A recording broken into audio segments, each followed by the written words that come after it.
জন্মদিন উদযাপন করা জায়েজ নেই, কিন্তু আমরা দেখলাম বন্যা দুর্গত ক্যাম্পে শিশুর জন্ম উপলক্ষে আসন্না ফাউন্ডেশন ভালো খাবার আয়োজন করেছে। এটা কিভাবে জায়েজ হতে পারে? দেখুন, প্রথম কথা হলো যে শিশুর জন্মের দিনটি, যে দিনে সে জন্মগ্রহণ করেছে, এই দিনটিতে বাবা মা আত্মীয় স্বজন সবাই আনন্দিত, এবং সেই দিনে আনন্দিত হয়ে তারা যদি ভালো খাবার খান, মিষ্টি কিনেন, এটা নাজায়েজ পৃথিবীতে কেউ কোনোদিনই বলেনি।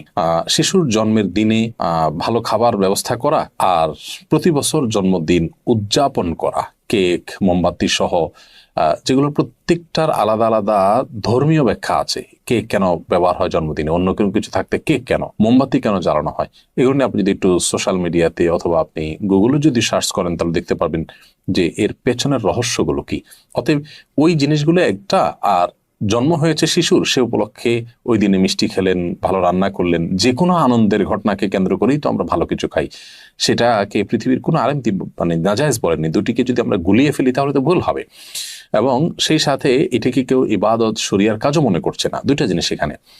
জন্ম দিবস উদযাপন যেটি বছর বছর হয়ে থাকে, সেখানে যে সমস্ত আইটেমের প্রয়োজন হয় সেগুলো অগ্নি পূজকদের বিভিন্ন বিশ্বাস থেকে এসেছে, তাদের কৃষ্টি বা কালচার। আর যে কোনো আনন্দের বা যে কোনো সুখের কোনো ঘটনা আসলে তখন খুশি হয়ে নিজেরা ভালো কিছু খাওয়া বা খাওয়ানো, সেটাকে পৃথিবীতে কেউ নাজায়েজ বলেনি, এবং দুটি কখনো এক জিনিস নয়। এই পার্থক্যটা আমাদের করতে হবে। আমরা